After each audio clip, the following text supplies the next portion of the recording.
yo no le he encargado a ningún ministro, ministra ni a ningún funcionario de gobierno el contactarse con Héctor Yaitul en ninguna circunstancia. Nosotros dimos desde el comienzo un mandato general a todos nuestros colaboradores de conversar con todos quienes estuvieran por el camino de la paz. Y eso es público y notorio, ustedes lo pueden ver en diferentes declaraciones. El señor Yaitul claramente decidió tomar otro camino. Y por lo tanto yo doy esa garantía de que yo no he dado esa instrucción a absolutamente nadie y yo no estoy en conocimiento de que nadie lo haya hecho tampoco. Presidente, Queda claro, ¿cierto? Para que no... la duda es si usted sabe si otro personero del gobierno llamó a Yaitul en alguna ocasión. Para ser muy claro, Jorge, yo no tengo información de nadie que se haya ningún personero de gobierno que se haya comunicado con Héctor Yaitul. Ya. Ni funcionario, ni funcionario, ni cargo de confianza, ni funcionario. No tengo, y nosotros jamás hemos dado esa instrucción, y por eso, más allá de valorar el rol que cumplió la ministra Vega durante toda su gestión en muchos temas, en las personas en situación de calle, en el plan Buen Vivir de Araucanía, nos pareció que era relevante, y lo conversamos con ella, que asumiera la responsabilidad política, porque esto, en particular, dada la situación del caso, y para evitar, o más bien para dar una señal clara respecto de que el Estado de Derecho lo vamos a hacer cumplir, nos pareció que debía asumir la responsabilidad política, y eso es lo que conversamos con la ministra Vega. Presidente, yo quería preguntarle, a sus ministros de Interior y Sexpress se le han atribuido más errores en cantidad de número que a la ministra Vega. ¿Por qué ahora sí es urgente solicitarle la renuncia a la ministra Vega y en otros casos no? Y además, presidente, desde el PPD dicen que la única intención de su exministra fue seguir el mandato del Ejecutivo de dialogar con todos los sectores. ¿El PPD le manifestó a usted su incomodidad? La atribución de evaluar el desempeño de los ministros es una atribución exclusiva y excluyente del presidente de la República, y creo que no tengo que entrar en detalles al respecto. Lo del sumario. Mire, acá hay filtraciones de una causa que son inaceptables y que perjudican también las instituciones. Yo no me corresponde atribuirle a nadie la responsabilidad porque no tengo pruebas de algo en particular, pero lo que sí pido es que se investigue, porque todas las instituciones, no solamente las dependientes del gobierno, tienen que estar a la altura de esto y no colaborar con este tipo de filtraciones que al final terminan deslegitimando a las mismas instituciones. Yo creo que, por favor, cuidemos lo que es de todos. Muchas gracias. Yo estoy absolutamente seguro, no tengo ni una prueba, pero no tengo ni una duda, de que si esto hubiese ocurrido hace 2 años, en algún momento, con este nivel además de cinematografía, el diputado Boric hubiese salido a pedir la libertad inmediata de Héctor Yaitul. Eso hubiese ocurrido. El diputado Boric, hoy día no lo trato así porque hoy día es el presidente de la República. Lo que quiero decir con esto, y cada uno tiene derecho a cambiar de opinión 3000 veces, yo lo he hecho también, pero yo no soy político, a mí no me paga el Estado. Entonces, y tampoco soy presidente de la República. Cada cambio de opinión mío me afecta a mí y a mis 4 perros. En cambio, en el caso del presidente, a 17 millones de chilenos. Pero el punto es el siguiente. Llegó el momento de ordenar el relato y reconocer lo que antes se pensaba y hoy día se cree menos, y en lo que antes no se creía tanto y ahora se cree más. Y digamos que tenemos derecho a cambiar de opinión 350.000 veces, pues. No, yo creo que no. ¿No? Lo que pasa es que no puede... ¿Pero qué vas a hacer? ¿Callar como lo hace la ministra Yo creo Sichel? que vas a tener que... Yo creo que sí. Yo he hablado mucho en este programa de la convicción, de la coherencia, y me parece que eso es súper relevante. Creo que si tú no logras comprender del todo que hoy día eres gobierno y que las reglas del juego son distintas, y como se ha dicho popularmente, otra cosa es con guitarra, y se deben utilizar las armas, las herramientas, no las armas, perdón, las herramientas que te entrega el propio Estado para establecer orden, para distinguir lo bueno de lo malo. Creo que si no logras eso y no lo lograste a tiempo, esa es mi visión. ¿Ya no lo hiciste? Ya no lo hiciste. Entonces, porque deja decirte algo, porque hay algo que es muy relevante.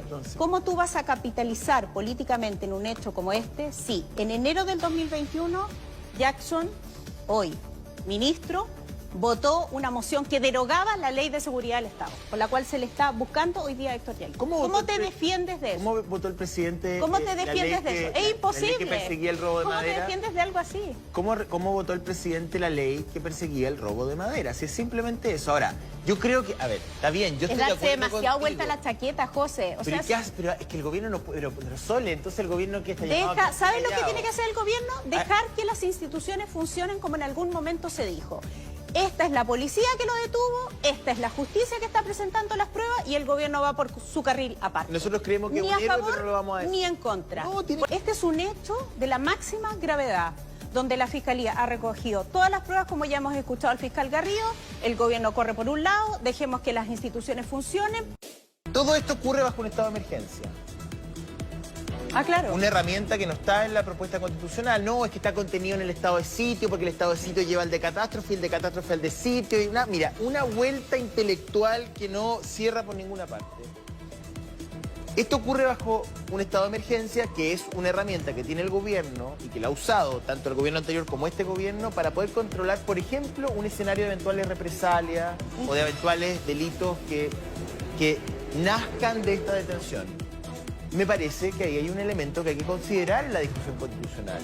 Porque esto puede volver a ocurrir, o ustedes creen que Héctor Yaitún es el único. Pero sí, y esto lleva 20 años, o sea, pensar que la detención de Yaitún termina la próxima semana antes del plebiscito es ser muy ingenuo. Entonces, hablar de la reposición del estado de emergencia o algo parecido, me parece que es muy atingente. Sí. Es lo primero que yo le voy a preguntar a Beatriz Sánchez. ¿Qué pasaría eventualmente con la constitución, la propuesta constitucional, si está vigente y esto hubiese ocurrido en el futuro? ¿Va a declarar estado de catástrofe o de sitio o de qué?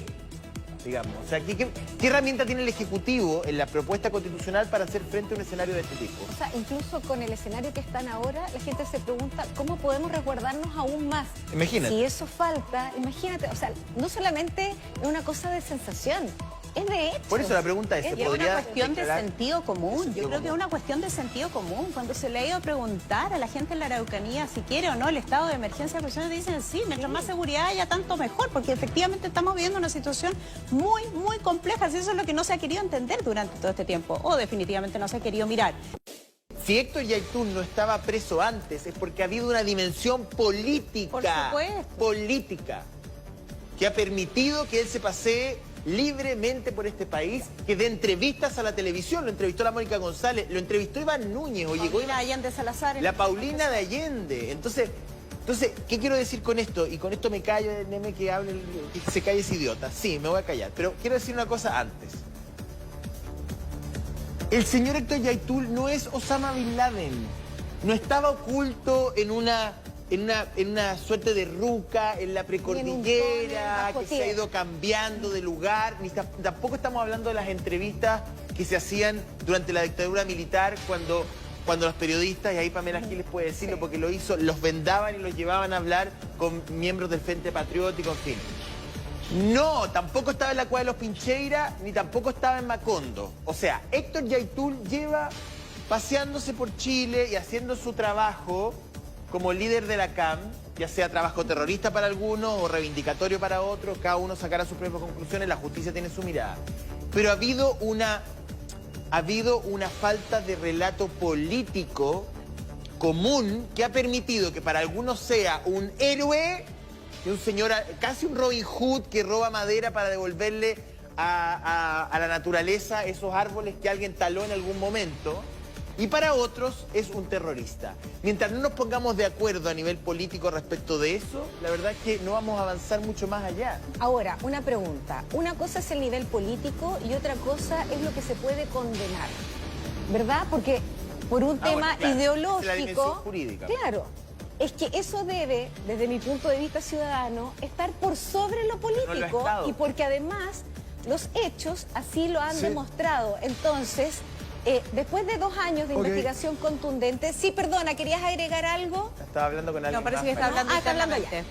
Después de 2 años de una investigación contundente, ¿qué otra cosa o prueba se encontró que fuera diferente a los otros años? ¿Por qué se permitió que durante todo este tiempo la gente del sur fuera violentada de esta manera? Porque te das cuenta que esa dimensión ideológica o política estado por sobre lo jurídico, que es lo que no nos debe volver a pasar. Más allá de por sobre lo jurídico, yo creo que es más grave. La razón.